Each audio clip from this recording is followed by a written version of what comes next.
বাচ্চারে ঢিল মেরা ফালাইছেন কিনা? ফালাইছেন না স্যার। ফালাইছেন না? না। এমন কখনো হইছে না? না না, কিন্তু থাপ্পড়টা লাগছে বড় মাধ্যমে। থাপ্পড় লাগছে? থাপ্পড়ের পর বাচ্চাটার কি হইছে? বাচ্চাটার কি হইছে? বাচ্চারা কোনো কান্না করতেছে না, চুপচাপ মানে ছায়া রইছে। একদম ছায়া রইছে, কোনো কান্না নাই। তারপরে আমরা দুজনে মিলে তেল মালিশ বদ্ধ হয়ে গেছে। হ্যাঁ হ্যাঁ, শ্বাসমাল বদ্ধ হয়ে গেছে। তেল মালিশ করছে, তারপর ঠিক হইছে। তেল মালিশ করছে, তারপর ঠিক হইছে। লগে লগে আপনি কোন ডাক্তার কোন জায়গাতে লয়ে গেছেন না? বগিছে লাগতো না, ঠিক হয়ে যাবো। আর আপনি কিছু কইছেন? একটু আগে দেখেছেন ডাক্তার দেখাইছেন, প্রেসক্রিপশন ওষুধ টষুধ দিলেন। এটা আম বাসা যাওয়ার সময় আর কি। তাহলে থাপ্পড়টা মারছেন কবে? আমার ফুলে বসার আগের দিন থাপ্পড় মারছেন। আম বাসা যাওয়ার আগে ও মারছিলেন, মানে বড় মারতে যায়? আপনি একটু আগে কইছিলেন 1.5 মাস আগে থাপ্পড় মারছেন। আপনি একটু আগে কইছিলেন 1.5 মাস আগে থাপ্পড় মারছেন। 1.5 মাস আগে থাপ্পড় মারছিলাম, এটা আমি জানি না, শুনি মারছিলাম কাল পাশে দেখে। মানে 2 বার থাপ্পড় মারছেন, তাহলে এখন দি কইলেন যে শুধু একবার মারছেন? সেদিনকে একবার ফুলে বসে আগের দিন। বাচ্চা কানের দিকে বাচ্চা থাপ্পড় মারবে এইভাবে। আচ্ছা, মানে ওই থাপ্পড়টা কই দিছিলেন? মানে থাপ্পড় দিছিলেন না ডিলটা ফলাই দিছিলেন? ডিল দিয়া না, আমরা আস্তে মারছি। আস্তা ডিল দিছিলেন? না না, ডিল মারতাম করে। তাহলে আমরা ফুলে বসে আগের দিন এটা বড় মারতাম, তাই চলে লাগছে আর কি। আচ্ছা, আর আগেরটা জানি না, শুনি মারছি। একটা কোন জাত মারছিলেন? ফুটকি দেই। হ্যাঁ, মানে ফাঁসের মধ্যে মারছেন? ফাঁসাত মারছেন না ফাও মুসরা মারছেন? না না, পায়ে মশা মারলে পাড়া ভেঙে গেল। নইলে ফাও তো অলরেডি বেন আছে, পাও বেনাডে প্রেগনেন্ট অবস্থা হসপিটাল থেকে। ওই তথ্য আমরা পাইছি যে পাটা ওর ভাঙ্গা হইছে, মসরাতে হইছে বা মস্কে আছে পাটা। আপনি কোন সময় পা মস্কাইছেন? না না, তো সত্যি করে কইতাছেন? সত্যি করে কইতাছি, আমি পা মস্কাইছি না তো। মস্কাইছেন না?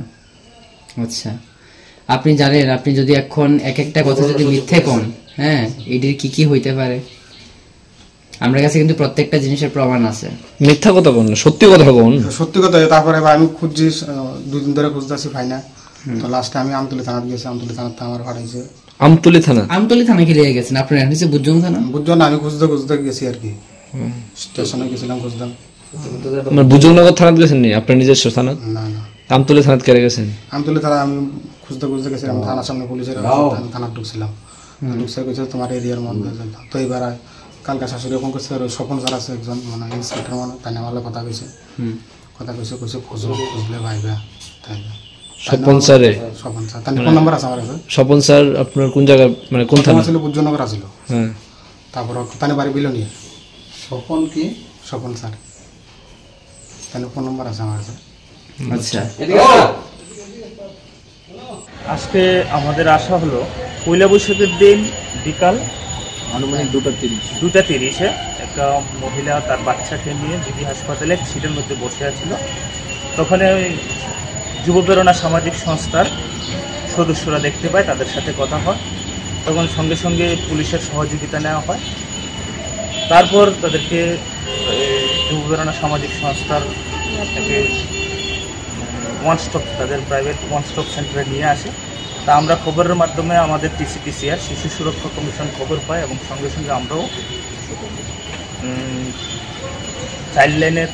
চাইল্ড হেল্পলাইনের ডিসিপিউ স্টাফ নিয়ে আমরাও আজকে ভিজিট করতে আসি। ওনার সাথে কথা বলি। ওনার হাজব্যান্ড একজন নেশাখোর, এবং মেয়ে বাচ্চা কেন হয়েছে তা নিয়ে তার স্ত্রীর সাথে মারধর। সেই কারণে ওই দিন বাচ্চাকে নিয়ে তার প্রাণ বাঁচানোর জন্য স্ত্রী ঘর থেকে বেরিয়ে যায়। তো এখন বাচ্চাটা সুস্থ আছে, ডাক্তার চিকিৎসা চলছে। তো আমরা TCPCR এবং ডিসিপিউ স্টাফ আমাদের সঙ্গে এসেছেন। আমরা গভর্নমেন্টভাবে ওনাকে কীভাবে সহযোগিতা করা যায়, বাচ্চা এবং বাচ্চার মাকে কীভাবে সার্বিক সহযোগিতা করা যায় এবং তাদেরকে সুস্থ সম্পূর্ণ রাখা যায়, সেই বিষয়ে আমরা কথা বলি। এবং আজকে বিকাল হয়তো আগামীকালের মধ্যে ওনাদেরকে আমরা আমাদের গভর্নমেন্ট ওয়ান স্টপ সেন্টার এবং কীভাবে হোমে রাখা যায় সেই আলোচনার মাধ্যমে আমরা ওনাদেরকে দেখব। যিনি অভিযুক্ত ওনার হাজব্যান্ড আজকে সকালে গ্রেপ্তার হয়েছেন। উনি বুঝজংনগর থানাতে আসেন।